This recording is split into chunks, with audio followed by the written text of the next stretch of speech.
So Joe, you've covered technology for a really long time. How did you get into it? And just tell us a little bit about your background. Sure. So thanks for the welcome. Heather forgot to mention that she's Heather Adkins, who's Director of Security here at Google. Thank you. So I've been a journalist professionally for 30 years. I started the old-fashioned way. I was a police reporter in a small southern town in North Carolina. And I sort of worked my way up, breaking bigger stories and getting more experience. And then I had an opportunity to move to San Francisco, so I took it. And after I got here in '98, I looked around and discovered that probably the biggest story around here was technology. So I started doing that. And then within the first year, I sort of gravitated towards security because I thought it was sort of the most interesting part. It was during the dot-com bubble, and it was in nobody's interest to tell you how bad cybersecurity was or was going to get. So I felt that there was a need there. And I just felt it was interesting because it crossed all these borders. Is something a tech story or a business story or a political story, a criminal justice story? It's sort of all those things, and that made it interesting. So your book, Call to the Dead Cow, we have a number of people in the audience who've probably heard of Call to the Dead Cow before, but we might have some folks who have not. Maybe just give us a basic description. What is it? The Cult of the Dead Cow is not an actual cult, and it has very little to do with cows. It is the oldest surviving and most influential group of hackers in the United States. They go back 35 years. They are still around today. They've had a total of 50 members or so over the span of the group, generally maybe 20 active at any given time. They invented the word hacktivism. They were very famous about 20 years ago. In sort of 97, 01, 02, they were sort of the standard bearers for hacker culture. But they evolved multiple times from text file BBS operators in the beginning to sort of kind of court jesters in InfoSec. One of the things that's very interesting to me is that after the spotlight moved on, the people in the group wound up doing really important things that improved everybody's security, whether you know it or not. And is this why you covered them? Because as you mentioned, there were lots of early hacker groups. Why did you choose this one? Well, most of the others got arrested and broken up. Basically, they're the good guys. So to back up a little bit, my last book was about how terrible everything is, and it was called Fatal System Error. So you can tell from that really. The thread of that book, the narrative thread, was about some specific Russian organized criminals who, against all odds, got arrested and sent to jail for beating up on Western companies, which happens extraordinarily rarely. But the larger point of that book is why the attack surface is growing, and geopolitics are wrong, and we're in a lot of trouble. And so it was like the first mainstream book that said we're all really screwed here. And that's still true, but it's now like 9 years later, and I wanted to do something that was more inspirational, more helpful. I mean, I'm a classic investigative reporter. I'm happy to, drop some big company's pants or, whatever. And I'm equal opportunity. I'll write nasty stories about anybody. But at a certain point, there isn't much to be gained by admiring the problem. I mean, everybody knows. Everybody who's trying knows that cybersecurity is in a terrible situation. And so instead, this time, I wanted to do something positive. I wanted to say, well, here's something that actually worked, and you can too. So I picked them because they accomplish so many good things, and it's a nice narrative thread because it goes all the way through, the major inflection points in InfoSec for the last 30 years. And so the beginning of that inflection point, at least for me as an information security personnel, person is War Games, the movie, and it comes out in 1983. Right. And Call to the Dead Cow is found in 1984. Yeah. And it's this sort of Wild West time on the internet doesn't even really exist. Everybody's on BBSs, they're dialing up, and they're meeting each other over kind of these very crude mechanisms. And you have these very colorfully named groups like Legion of Doom and Masters of Deception, and of course, Cult of the Dead Cow. And then at some point, everybody grows up. And there's a CDC member, his name is Omega, and he talks about kind of what they built at that point becoming kind of a water hole of talent. Mm-hmm. Maybe talk us a little bit through that journey as you've been able to see it from, the 1984 kind of very first moments all the way up to being in the White House. So I think it's really interesting. And the early days, it was really self-selecting in a way that we don't have now. We don't have your seventh grade teachers handing out Chromebooks to everybody on the first day of class. To get online at all was an enormous pain. You had 300 baud modems powered by hamsters. And most of these bulletin boards could only take one incoming call at a time, so it was kind of asynchronous. You would dial in, you'd read a file, maybe you'd write a comment, and then come back 2 days later to see if anybody had read it and commented. I mean, that meant that the early adopters had something. Like they were either desperate to learn, desperate for communication and connection to similar people, and they weren't daunted by the tech hurdles. And then there's sort of like this interesting political twist, because there's this like bubble, this population like boomlet between '83 when War Games comes out and '86 when the Computer Fraud and Abuse Act makes everything you're doing illegal. So the first thing, gave you, hey, war dialing is a thing. You can find out stuff. And then it's like, well, but we don't want you to do that anymore. So that like sort of everybody who like saw this and then had it kind of taken away, at least officially, you're more likely to be skeptical of government and more interested in the positive aspects of technology versus government. There's another thing that's interesting about this group in particular and this sort of cohort is that if you were born or you got online in that window, you're typically like 11 to 14, something like that, in that window. That means that you were born 69, 70, 71, which means that probably your parents were more skeptical of the U.S. government than other generations. And there is actually like a 60s theme that shows up in these guys in a number of ways. One of their earliest members is the son of William, who founded the modern hacking con, was the son of Spencer Dryden of the Jefferson Airplane here in San Francisco that lived with the Grateful Dead, anti-government, plays for laughs, pro-technology. So those things all show up in CDC. And it's really interesting because then sort of as we get into the later times, everyone's growing up. They're 16, 17, 18, going to college. Some of them don't go to college, but, have to start making money and making a living. And suddenly we transition from what was a hobby into a professional realm, which is now today the security industry. Tell us a little bit about how that begins. So that was an awkward, tough transition. And a lot of people didn't make it because at the time, the most obvious way to go straight was to play ball with the cops who are chasing the people that are your friends or have been your friends. So in the early hacking cons, including the one started by the CDC member, there was Ho-Ho-Con in Texas, started in, because it was Christmas break, started in 1990. There's SummerCon, which is actually a couple years older than that. It's in a few different places. But at all of these, there are hackers getting together and they're sharing knowledge and techniques and war stories and bonding. But some of those people are also getting arrested by the cops and turned into informants. And so some of the first people that tried to go straight, people who were big in the Legion of Doom, played ball with the cops and then were shunned by all their friends.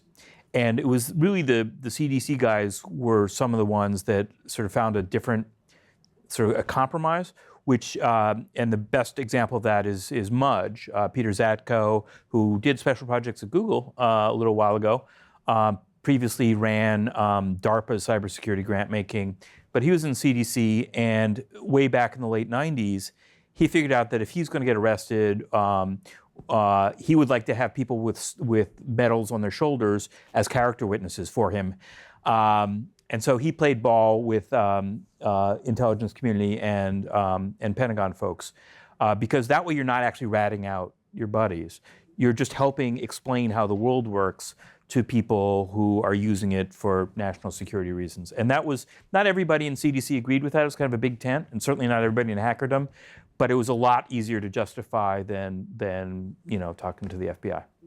So CDC starts in Texas in the 80s. And then we have the Boston scene, which has always been a very vibrant hacking scene. You have MIT there, for example. Talk a little bit about the intersection between sort of CDC and then what comes after companies like Loft or organizations like Loft and at stake. Right. So at the aforementioned HoHoCon, so in the beginning it was more like, I think of CDC as like the liberal arts wing of the hacker underground. There were some more technical people, and some of them had their computers taken away, and so they stopped. Some of them went to high school and discovered girls and sports, and that was it for them. So the people that were left were like, writing funny text files, sometimes mocking serious hackers, self-serious hackers. But because HoHoCon brought in people from Boston, you got more serious technical minds, including eventually 4 members of the Loft, which was the first known shared hacker space, the guys who testified to Congress in '98 and really opened eyes of a lot of people to what was possible with hacking. Anyway, so those guys come down and they turn CDC into more of a serious technological sort of debating society,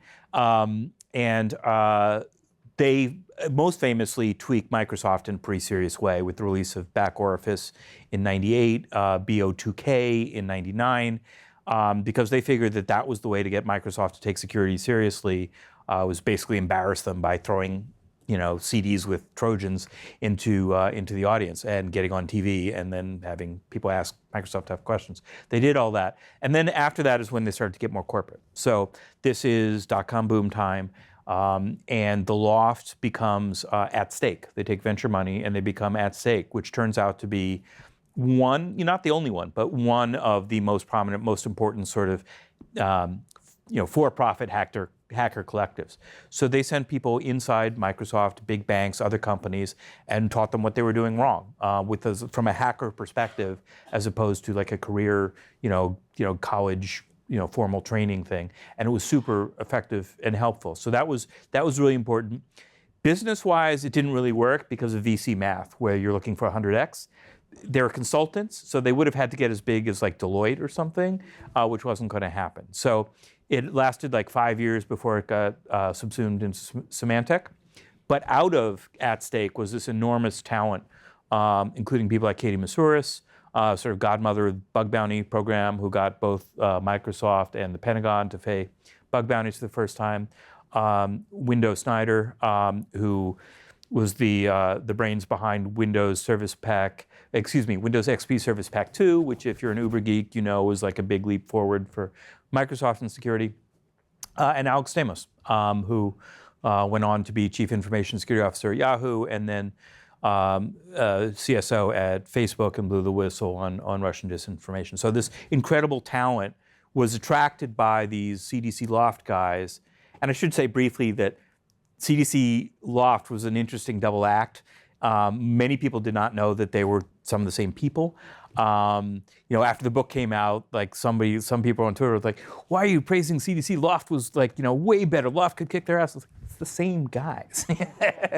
But it was like a good cop, bad cop routine, where Loft would sort of pioneer these coordinated disclosure advisories, warning people about flaws, but also trying to get hired and work for these companies. And if that didn't work, then like, he'd meet my hairy cousin from Texas. They're going to embarrass the hell out of you at DEF CON, and that was CDC. So they did that together. So At Stake, I'd say, was probably the most important private company that came out of it. But 2 of the guys from the Loft, one of them in CDC, Chris Rue, also founded Veracode, which was also a huge step forward. Allowed you to see what the binaries in the code that you'd paid for were actually doing, as opposed to what the source code thought they should be doing, or worse, some third-party auditor thought the source code thought the binary should be doing. Another way, really creative way to level the playing field and not have like the software oligarchs in charge of everything. Of interest, perhaps, to the Google audience that's watching, Royal Hansen, our head of security, was also at stake. And so it produced many luminaries that we talk about every day. Yep. In the second chapter of this book, you introduce us to a CDC member named Psychedelic Warlord. And CDC's kind of main product at this time were text files, or T-files as they'll call them, on all kinds of very interesting topics. Like sometimes they would just post the lyrics to Metallica songs. But Psychedelic Warlord wrote some really interesting T-files on government and money and some pretty edgy stuff. As you did research for this book and were thinking about what to share and what to write, what did you make of the edgy writings? And maybe tell us a little bit about Psychedelic Warlord. So I'd say in general that one could have written 3 or 4 different books about this group.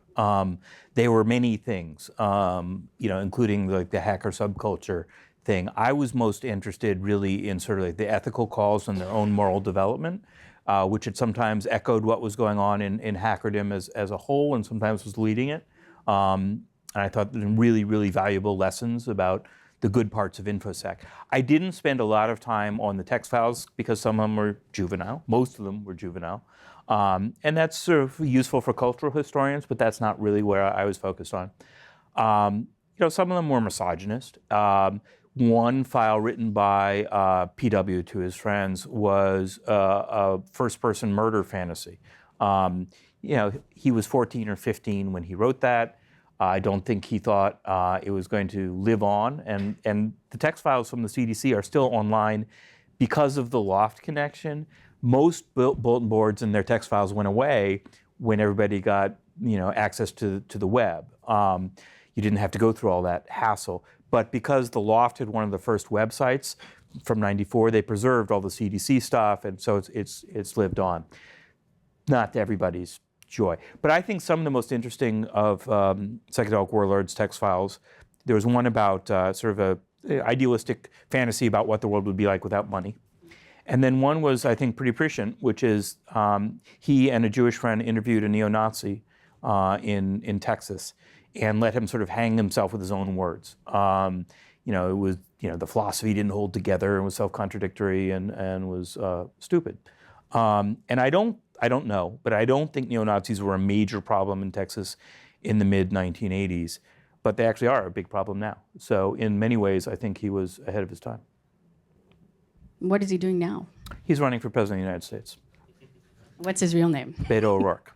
Okay, figure we had to get there at some point. You talked a little bit about the kind of ethical, moral side and how it touches technology, and that's what really interested you here. Hacking and activism have been married together in our space for quite some time. In fact, I believe it's Omega himself who coins this portmanteau of hacktivism. Was that something that was always important to them? How did they get into that, and how does it manifest itself? I think this is super interesting. So the group developed very quickly, especially in sort of the late 90s. In part, they courted the media when a lot of the most sensible hackers were running the other way. Like, why the hell would you talk to the press? But they did that in part because it was fun, and in part because they were curious about how media worked and how society worked. So they were sort of hacking the media. And sometimes that meant making stuff up. But they did get this attention. And once they got that attention, they were like, well, let's try and make Microsoft, as previously discussed, do the right thing. And while that was happening, an outsider to the group sort of started heckling them on their mailing list, emailing them individually and saying like, yeah, you guys are really cool, but like, wouldn't you like to do something like more important, more significant?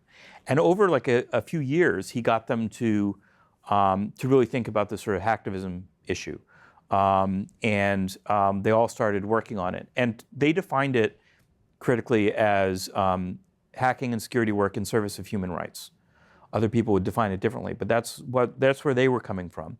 And this outsider I mentioned, his handle is Oxblood Ruffin. His real name is Laird Brown. And he's a Canadian, not a super technical guy, but he'd actually worked as a consultant in the UN. He knew that the right to information is a human right under enforceable international treaties. And it's hard to get a lot of hackers to agree on anything, including pizza, but most of them think that information ought to be free, at least as free as possible, and they don't like censorship. And so he appealed to them on those grounds.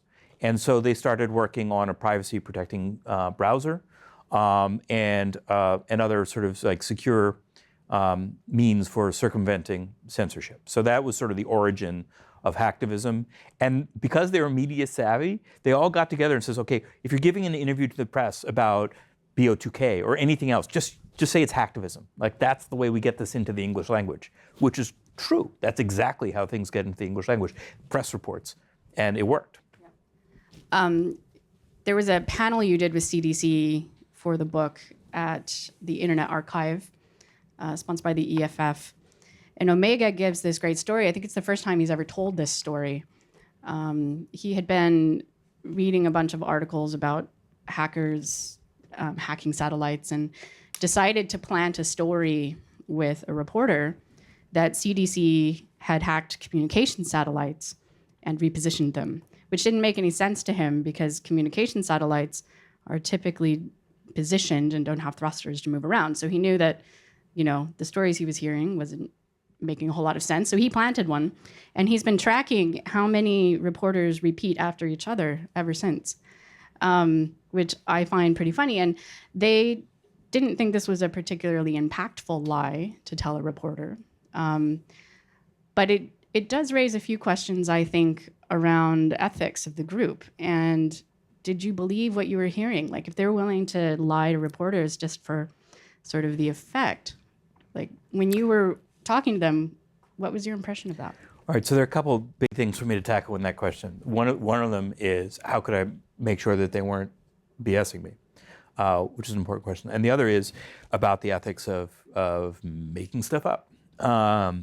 So to take the first one of those, this was my biggest concern in writing the book. And I was direct with them early on that I would need, they're coyote tricksters and are known for that I would need not only multiple sources for anything of significance, but contemporaneous emails and other documents. And they understood that, and I got them. So I saw the email traffic where they're plotting their nefarious tricks on my brethren and sistren in the media. And also when they were hustling each other, which happened, and which is interesting. So, and I got 30 pages of footnotes. So, I mean, I backed up everything I put in the book, and very comfortable with that, or I would not have done it. And they understood that. They understand that I couldn't take a risk on anything. As for their ethics, so I talked to them about this, and I had to suspend my personal distaste for people who lie to the media. I'm like, I'm not the point of the book. The media isn't the point of the book. It's these guys are the point of the book, and the others who are sort of like them and were inspired by them. So their thinking in general was there are some, like one of them cited Death Veggie, cited the Yes Men. So the Yes Men go and lie on television, but they lie about things like whether Union Carbide is like agreed to a deal to make people whole from Bhopal. They lie in order to, as performance art, to get people to think about things. So that's their argument. I think given that helped inspire some people who do fake news for a living, I think it's much more problematic now. But the question is, what to their minds what were their goals and what were their means? And the most interesting example is the Hong Kong Blondes. So the Hong Kong Blondes are a group of Chinese dissidents that were democracy activists, and that the CDC were helping with their cutting edge, security software. They're also either 80 or 100% fictional. But these guys got Wired to write about them. They got the LA Times to write about them on the front page because a lot of people wanted it to be true, and it was a great story. And so they sacrificed some of their fact checking. So that was not a CDC scam as a whole. It was Oxblood's, and the emails show that he was hustling the other guys, and he wasn't telling them the whole truth. Did that affect the dynamic of the group that you could tell? I mean, if your friends are lying to you, I mean, it's quite a tight-knit group. Right? That was fairly divisive, I think. Some people left the group around then. But on the other hand, it's a made-up story, but it got people thinking about stuff. And there's this beautiful chain of events where somebody who's actually helping the Tibetan monks in Dharamsala who are dealing with Chinese malware attacks, reads this, thinks it's true, contacts him and say, hey, Oxblood, can you come to Dharamsala and help the Tibetans in India. And Oxblood invites him to DEF CON, and they do a panel about hacktivism in 2001 that brings in Patrick Ball, who's now at the Human Rights Data Analysis Group, and who helped expose how bad Slobodan Milosevic was with rigorous technical analysis and databases of stuff. And so it actually wound up helping people, including what wound up being the GhostNet report out of Citizen Lab, because Oxblood put the Tibetan folks in touch with the guys at the University of Toronto who were off saving the world. So even though that Hong Kong Bonds was fiction, it wound up helping a lot of people. And I think if I remember correctly, the trial of Slobodan Milosevic, if you can go read the trial transcripts, just search for Cult of the Dead Cow, and you'll find numerous references in there. Just a little bit mind-blowing. The funniest of which is Slobodan Milosevic is serving as his own attorney. So he's cross-examining Patrick Ball, and he knows about this DEF CON panel that he was on. And the question is something like, were you on the advisory board of this dead cow cult? That's pretty remarkable. When we think about kind of lying to the media today, I think the topic we often come to is misinformation, disinformation. Did you find any parallels in terms of what CDC was trying to do or trying not to do, and the current thread that we're discussing today in terms of technology and how it's used? Well, so there are a couple things to me that are paramount of importance for the CDC and their legacy. So one is critical thinking, right? Hackers, any good hacker is a critical thinker. They're looking at a system and figuring out ways to use it in which it was not designed. And that is applicable more broadly, much more broadly. I think we have a global shortage of critical thinking because we have people who think that the world is flat. There's a lot of stupid stuff out there, and we need to counteract it, and hackers are some of the best at that. The second big thing is that there is a moral drive, sometimes multiple moral drives behind a lot of what they did. Freedom of information, spreading knowledge, sometimes protecting folks' human rights. And there's some other causes, and you could pick one or more or none, but I think that's a powerful combination. And then the third is adaptation. These guys kept adapting where they had no business, and they just figured they'd give it a shot. So, the performance art stuff to tweak Microsoft in '98, that's not most of their backgrounds. They're mostly engineers, and then learning to testify to Congress because, wow, this is a big problem. We need Congress to know what the heck is going on. So they figured out how to testify to Congress. And then they figured out how to start a business. Veracode, Dildog, Chris Rue told me it's like a brilliant 5-year business plan that executed in 10 years. So, some rough bumps, but they kept adapting. Stamos had to deal with disinformation, which was not in his lane, because it was nobody's lane at Facebook at the time. So the answer to the question is, really good hackers will figure out what's happening and try it. So the people fighting disinformation, you don't have to have an InfoSec background, but it can be a tremendous help, and you can learn from these sort of moral trade-offs that these guys were making all the time, back from when they were deciding whether or not to steal a long-distance service, and increasingly as the stakes escalated. And there's a connection to Tor and to WikiLeaks. It's sort of almost every kind of interesting InfoSec topic that we talk about, there's some connection there in some way. Was that also compelling to you as an author? Yes. I mean, because I didn't want to write the 5th or 6th or 20th book about WikiLeaks, but I also don't want to ignore WikiLeaks. And as it happens, there was a member of CDC named Jake Applebaum, who was one of Assange's last surviving aides, stuck with him. And what was interesting is that because I have the internal emails, you see the discussions over WikiLeaks, which in the beginning was, they were mostly rooting for. Some of them knew Assange as prof on FNet and Pound Hack, and they thought he was a jerk. But they approved of what WikiLeaks was doing. But then there were these debates internally, and Jake was just like, all secrecy is bad. And one of the members of CDC grew up to be a prosecutor. And he's like, well, I run grand juries. Some secrecy is a good thing. And they would fight about that. And they wound up kicking Jake out of the group. He's the only person ever publicly expelled from CDC. So there is a connection to all those things, and it's an easy way for people to sort of hit the high points of InfoSec history without having to read 30 years worth of Usenet postings and losing their mind. And I do encourage everybody to read the history of their field, going all the way back actually to the 60s and 70s are also quite interesting in terms of how technology was created. So you should all read this book and others. In terms of the takeaways for technologists today, when they read your book, you mentioned critical thinking and integrity. Sort of, what should people getting into this field, or maybe people continuing in information security, what should they be thinking about in terms of their career and the work they do? So one of my biggest fears and one of my motivators for writing this, and I have sort of multiple audiences in mind, but I was definitely worried about people who are younger who are coming into this now that it's a respectable profession, because it's very compartmentalized. And you can go to a nice college and then go for work for a nice big company and do cybery things. But you haven't had the moral forge that a lot of people who are old school had to go through. And therefore, you should take the opportunity to learn why they made certain calls. To find the oldest guy or woman in your department and ask them to tell some war stories.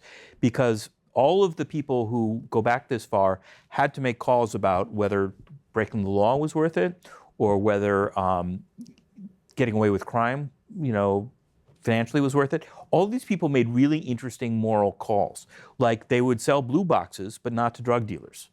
Stuff like that. So I'm not saying that all old school hackers are moral, but I'm saying that almost all of them have some moral code. You might not disagree. You might come out somewhere else, but they've had to think about it from a really early age. And that becomes really important because sooner or later, somebody's going to ask you for a backdoor. Somebody's going to ask you to, help hack their ex's phone.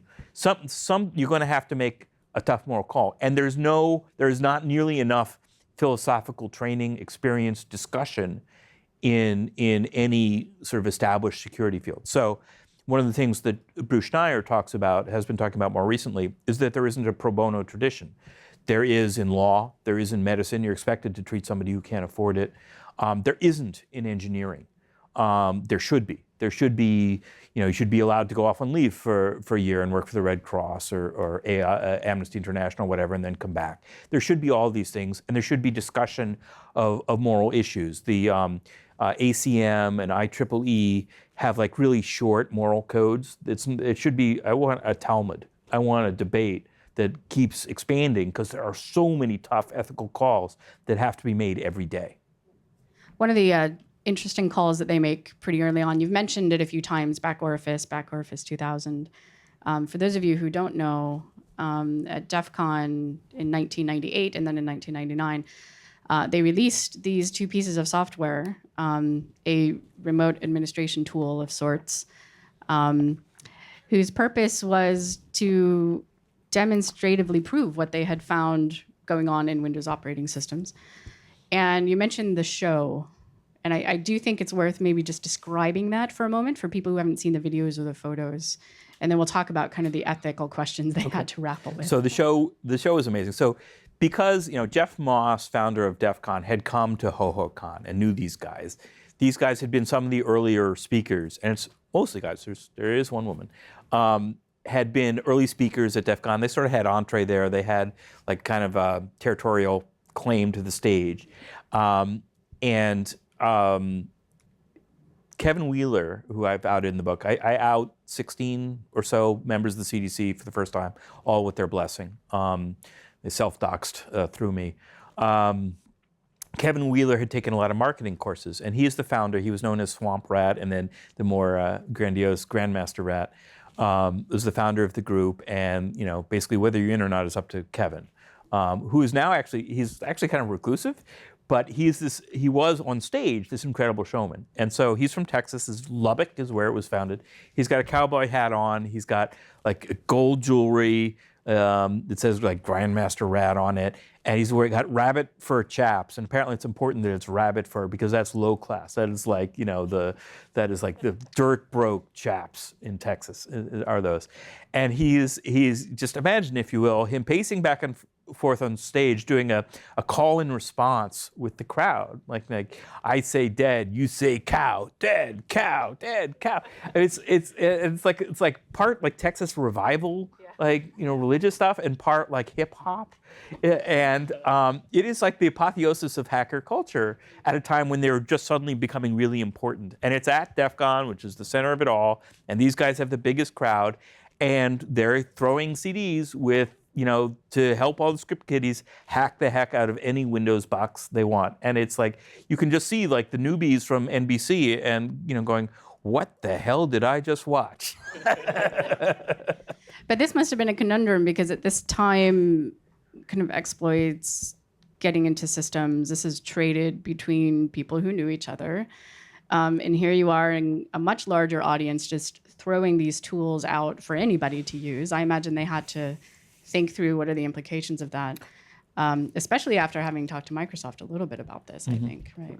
It's sort of like Penn and Teller, I guess, like where they the big thing magicians are not supposed to rat out each other's tricks, and they're like, no, we're going to do that.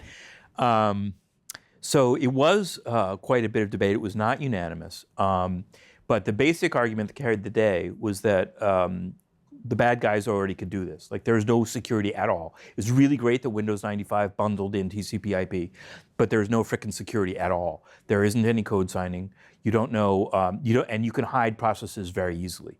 So actual criminals are already doing this, and Microsoft doesn't seem to care. They're a monopoly. They don't have to care. But they're on TV using the Rolling Stones to convince grandma that this is a great new wonderful world and she doesn't have anything to worry about. So they figured that the only way to get them to move off the dime was to cause a media spectacle and to arm all these script kiddies. And they knew that there would be collateral damage, that innocent people would get hacked. And they were. Many more innocent people were hacked. On the other hand, it began this 2-3 year process where Microsoft security got incredibly, incredibly better. And I would say that when you follow that line of history, it's also led to what we now have in the industry, coordinated vulnerability disclosure. And the idea that when researchers or hackers find bugs, they can report them into companies like Google and get them fixed. And so it's kind of become a norm now. I think that's the legacy of that. There are, of course, funny bits along the way. So one of them is that when they put out Back Orifice, Microsoft could have said, you're right, this is a serious problem, which they didn't really expect. But what they also didn't expect was that Microsoft would use it as an opportunity to upsell everybody, which they said there's absolutely nothing to worry about. But if you're really, really concerned, you can get Windows NT or Windows 2000. And that really pissed them off. And so then they doubled down, and they had and they put out BO2K, which was open source. And Windows NT was much more secure. So they worked harder to break it, and then did it again. And then they're like, okay, like now the banks and the big customers are on the side of the hackers, not Microsoft. Great. I know we have some questions, so we'll move into the question time. You might have already covered this, but this seems to be a popular question in the door. It says, who came up with the name for CDC and what does it mean? Not very much. So there was an abandoned slaughterhouse in Lubbock, Texas, which was like the creepiest possible hangout. And they liked the idea of the word cult because, again, we're talking about like 13, 14-year-old boys. And it's got to be a little sinister or there's no draw.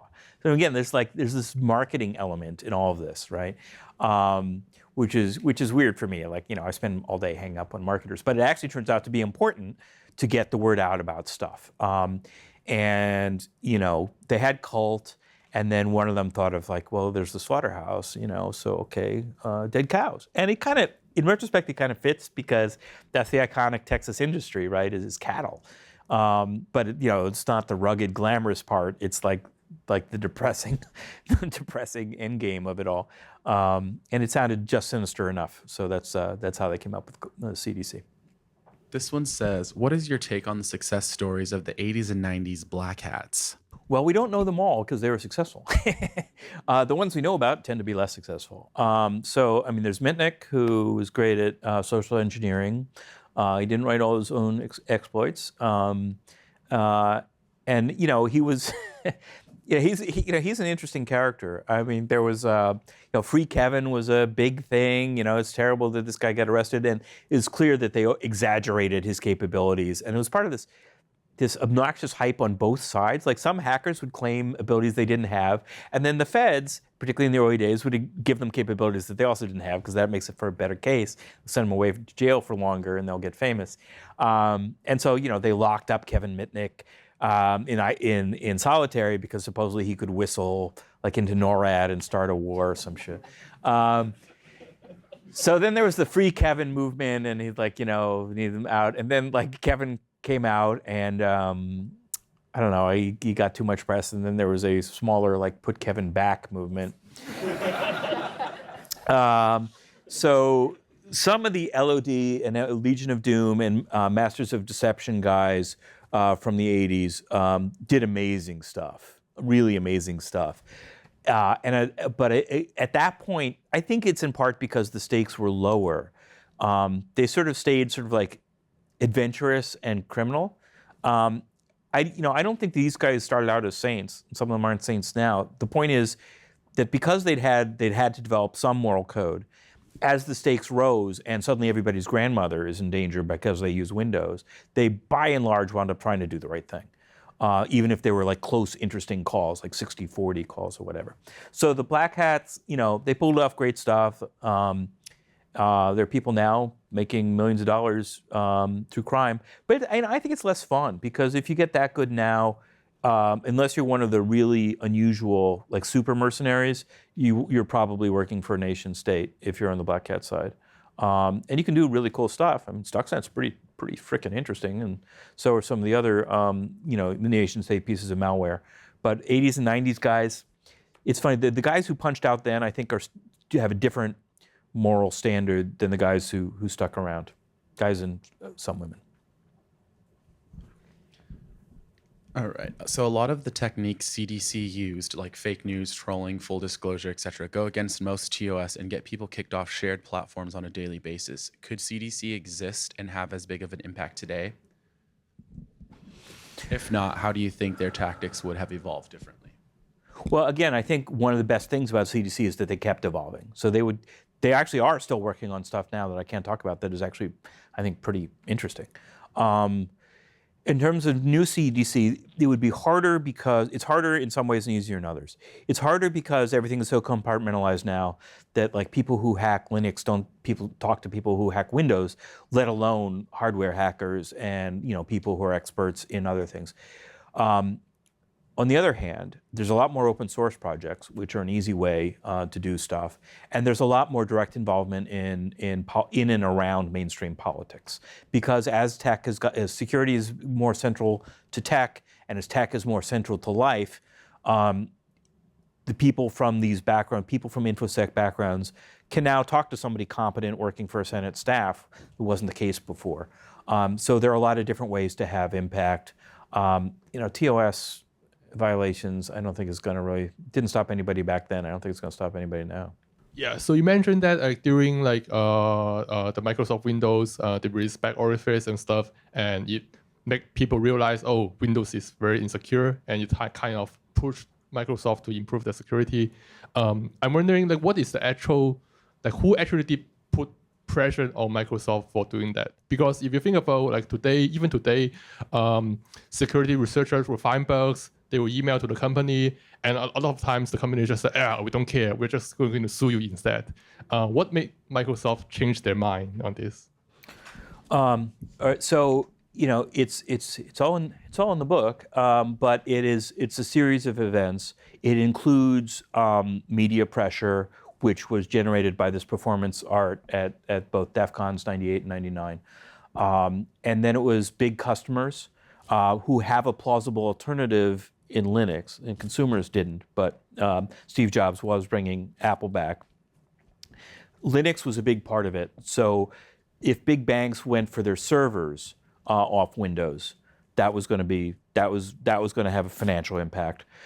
There's also the Department of Justice, that was suing over antitrust. So it was sort of a combination, multiple sectors. I think probably the biggest thing was the customers, and the customers being able to point to things like Back Orifice and having a plausible alternative in Linux. So then the guys in CDC like had them help them do it because they had AtStake, and AtStake came in and kibitzed, and then Microsoft hired people like Window from AtStake, others as well, to come work in-house full-time and make security their top priority. So this begets Service Pack 2 and so on and so forth. So it's a whole of society, but technologists are the common thing. I mean, technologists inside the big customers, technologists in helping government, technologists with the competitors, and eventually in-house at Microsoft. Thank you. Joe, as we wrap up, how can people find more information about the work you're doing, your reporting, and all of that? Sure. So I'm on Twitter with the unimaginative handle at Joseph Menn, 2 N's. I have open DMs. I work for tips, so that's always appreciated. Happy to switch to a more fully encrypted medium of your choosing. And my day job is at Reuters. I do investigative cybersecurity work there. Great. And with that, thank you, Joe, very much for joining us here at Google and talking about the book.